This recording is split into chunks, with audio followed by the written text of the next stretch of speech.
The marble floors of prestige towers gleamed under the crystal chandeliers as Grace Mitchell stepped through the revolving doors, her modest black blazer and simple pearl earrings a stark contrast to the opulence surrounding her.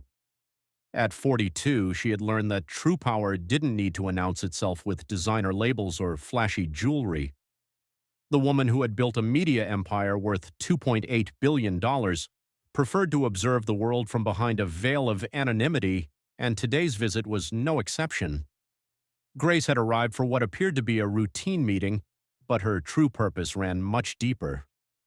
Mitchell Media Group was considering a massive acquisition of Blackstone Communications, and Grace had made it her practice to evaluate companies not from boardrooms but from their lobbies.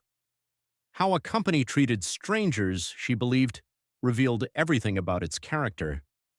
Little did she know that today's test would be more revealing than she ever imagined. The receptionist, a young woman with perfectly styled blonde hair, barely looked up from her computer screen as Grace approached. When she finally did glance up, her eyes swept over Grace with the kind of assessment that had nothing to do with professionalism and everything to do with prejudice. "Can I help you?" she asked, her tone suggesting she'd rather not. "I have an appointment with Mr. Harrison at 3 o'clock, Grace said calmly, her voice carrying the quiet confidence that had commanded boardrooms across 3 continents. "Grace Mitchell." The receptionist's fingers clicked across her keyboard with exaggerated slowness. "I don't see any appointment under that name. Are you sure you're in the right place? The cleaning service interviews are usually held in the basement level." Grace felt the familiar weight of assumptions settle around her like a suffocating blanket, but her expression remained serene. "I assure you I have an appointment with the CEO. Perhaps you could check again." Before the receptionist could respond, a sharp voice cut through the air like a blade. "What exactly is going on here?" Catherine Blackwell strode across the lobby with the kind of authority that comes from inherited privilege and unearned confidence. At 38, she had never worked a day for anything in her life, but she wore her position as building manager like a crown. Her designer heels clicked against the marble with military precision, and her cold blue eyes fixed on Grace with undisguised disdain. "This woman claims to have an appointment with Mr. Harrison," the receptionist explained, her voice dripping with skepticism. "But she's not on the list." Catherine's laugh was harsh and humorless. "Of course she's not. Look at her." She gestured dismissively at Grace's understated attire. "This is Prestige Towers, not some community center. We maintain certain standards here." The lobby fell silent. Several executives waiting in the leather chairs looked up from their phones, sensing drama but uncertain whether to intervene. A young intern with kind eyes quickly pulled out his phone, pretending to check messages while actually positioning it to record. Something about the woman's dignified composure in the face of such blatant disrespect told him this moment was important. Grace's voice remained steady, though those who knew her well would have recognized the dangerous calm that preceded her most decisive business moves. "I understand there may be some confusion, but I do have a legitimate appointment. If you could simply call Mr. Harrison's office." "Enough!" Catherine snapped, stepping closer until she loomed over Grace. "I don't know what kind of scam you're trying to pull, but it won't work here. This building is for executives, entrepreneurs, and leaders. People who matter, not—" She paused, her lips curling into a cruel smile. "Not people like you." The words hung in the air like poison. Grace felt every eye in the lobby turn toward her, waiting to see how she would respond to such naked racism. Some faces showed embarrassment, others curiosity, but none showed the courage to speak up. In that moment, Grace understood exactly what kind of company Blackstone Communications really was. "I see," Grace said quietly, her hands clasped calmly in front of her. "And what exactly do you mean by people like me?" Catherine's smile widened, emboldened by the silence of the onlookers. "Oh, don't play innocent. You people always try to talk your way into places where you don't belong, probably hoping to steal something or cause trouble. Well, not on my watch." She turned to the security guard, a middle-aged man who looked distinctly uncomfortable with the situation. "Jerome, please escort this woman out. Use the service exit so she doesn't disturb our real clients." Jerome hesitated, his weathered hands adjusting his uniform nervously. In his 15 years working security, he'd seen Catherine's cruelty many times, but never quite this blatantly. "Ma'am, maybe we should just check with—" "Now, Jerome," Catherine commanded, her voice rising, "before I have to call your supervisor and explain why you're refusing to follow direct orders." As Jerome reluctantly approached, Grace noticed something that made her heart ache. In the corner of the lobby, a young girl sat crying while her mother, a Latina woman in a janitor's uniform, tried to comfort her. The woman's eyes were red with tears, and she clutched a piece of paper that looked suspiciously like an eviction notice. Grace's attention was so focused on the mother and daughter that she almost didn't notice when Catherine grabbed her arm with surprising force. "I said you need to leave. Now." The physical contact was the final straw for several onlookers. The intern with the phone stepped forward, his young voice shaking with indignation.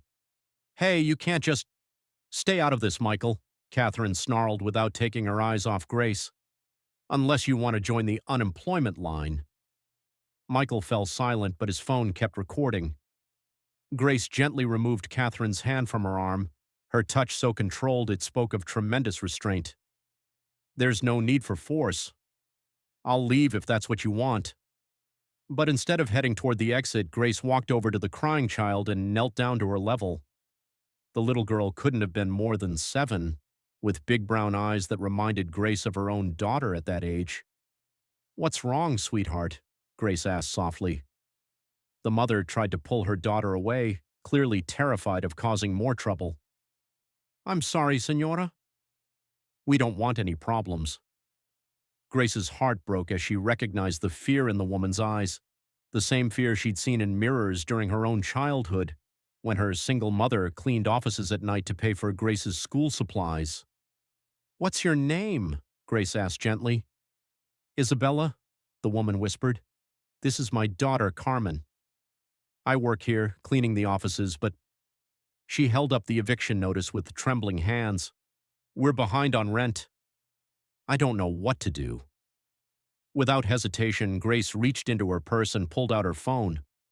A few quick taps transferred 3 months of rent money directly to Isabella's account. "Check your bank app in a few minutes," Grace said quietly, then turned to Carmen. "And you, little one, keep studying hard in school. I'm going to make sure you have money for college when you're ready." Catherine watched this interaction with growing fury. "What do you think you're doing? You can't just—" Her words were cut off by a commotion near the elevator. An elderly white man in an expensive suit suddenly clutched his chest and collapsed, his briefcase scattering papers across the floor. Several people screamed, but no one moved to help. Grace was on her feet instantly, her years of crisis management in the entertainment industry kicking in. She knelt beside the man, quickly checking his pulse while calling out clear, calm instructions. "Someone call 911. She pointed to a nearby executive. "Help me get his tie loosened. Michael, clear this area and make sure the paramedics have a clear path when they arrive." Her voice carried such natural authority that everyone obeyed without question. She stayed with the man, monitoring his breathing and keeping him calm until the paramedics arrived. As they worked to stabilize him, one of the EMTs looked up at Grace with respect. "You did everything right, ma'am. Probably saved his life." Even as the man was being loaded onto a stretcher, Catherine's voice cut through the crowd like a rusty knife. "Well, I suppose even people from the projects can learn basic first aid from watching TV shows." The cruelty of the comment in that moment, when Grace had just helped save a man's life, sent shocked murmurs through the crowd. Michael's phone captured every word, and several other onlookers began recording as well. Catherine had finally gone too far, but she was too consumed with her own sense of superiority to notice. "This is exactly why we have standards," Catherine continued, her voice growing shriller. "Let people like this in and they think they can take over. Next thing you know, she'll be claiming she owns the building." The elevator chimed, and Mr. Harrison, the CEO of Blackstone Communications, stepped out with his assistant beside him. He was a tall, nervous man in his 50s, checking his watch frantically. "Where is she, Janet?" "Grace Mitchell should have been here 20 minutes ago. This acquisition could make or break our company." His assistant, a sharp-eyed woman named Patricia, scanned the crowd and her face went pale. She leaned close to her boss and whispered something that made his eyes widen in horror. "What do you mean, that's her?" Harrison's voice was loud enough for several people to hear. "Grace Mitchell is supposed to be—" He stopped mid-sentence as Patricia pointed directly at Grace, who was still kneeling beside the scattered papers from the elderly man's briefcase, quietly organizing them into neat stacks. The color drained from Harrison's face as the full magnitude of the situation hit him. Grace Mitchell, the Grace Mitchell, founder and CEO of Mitchell Media Group, owner of 3 major film studios, 2 streaming platforms, and the largest independent music label in North America, was kneeling on his lobby floor after being publicly humiliated by his building manager. Catherine, oblivious to the change in atmosphere, continued her rant. "I don't care who she thinks she is or what sob story she's trying to sell. People like her need to learn their place, and their place isn't—" "Shut up." Harrison's voice was barely above a whisper, but it cut through Catherine's tirade like a guillotine. "Just shut up." Catherine turned, confusion replacing her righteous anger. "Mr. Harrison, I was just explaining how I protected the building from a woman worth more than this entire company," Patricia said, her voice hollow with disbelief. "Catherine, meet Grace Mitchell, the Grace Mitchell, the billionaire who is considering investing $500 million in our company." The word "was" hung in the air like a death sentence. Grace rose gracefully from the floor, brushing imaginary dust from her blazer with the same calm dignity she'd maintained throughout the entire ordeal. Every eye in the lobby was fixed on her, waiting to see what would happen next. Michael lowered his phone, though it had captured everything. Isabella clutched her daughter closer, hardly believing that the kind woman who had helped them was more powerful than anyone in the building. Jerome, the security guard, looked like he wanted to disappear into the marble floor. Grace's voice, when she finally spoke, was soft but carried the weight of absolute authority. "Mr. Harrison, I believe we can consider our potential partnership concluded." Harrison looked like he might faint. $500 million and his company's future was walking away because of Catherine's racism. "Miss Mitchell, please? I had no idea. This isn't representative of our company culture. If you could just—" "Actually," Grace interrupted gently, "this is exactly representative of your company culture. How you treat people when you think no one important is watching. That's who you really are." She turned to Isabella, who was staring at her with wonder and confusion. "Isabella, I meant what I said about Carmen's college fund. My assistant will be in touch with you this week." Then to Michael, "Young man, I hope you'll consider sending me that video. I think it captures something important about character and consequences." Grace walked toward the exit with the same quiet dignity with which she'd entered. But before she reached the door, she turned back one last time. "Catherine, you were right about one thing. People should know their place. Your place, as of this moment, is unemployed. Mr. Harrison, I trust you'll handle the necessary paperwork." The lobby erupted in chaos. Harrison was shouting orders, trying desperately to salvage the situation.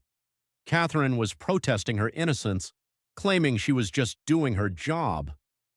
Isabella was crying again, but this time with relief and gratitude.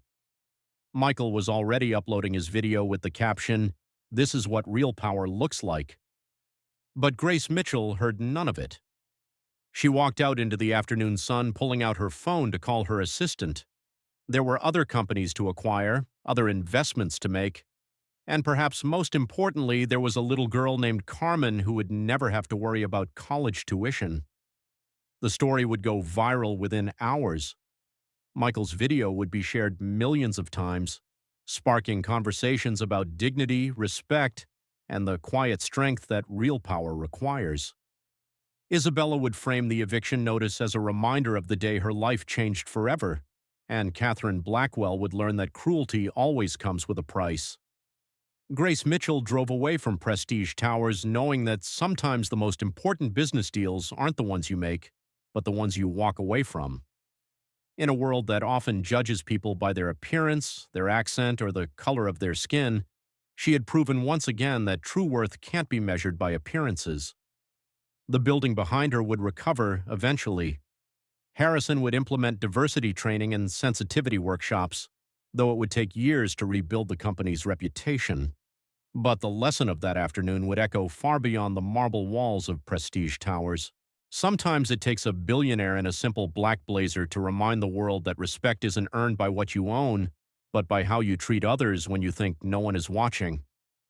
And in boardrooms and lobby floors across the country, people would remember the day Grace Mitchell chose dignity over dollars and changed everything with her quiet, unshakable grace.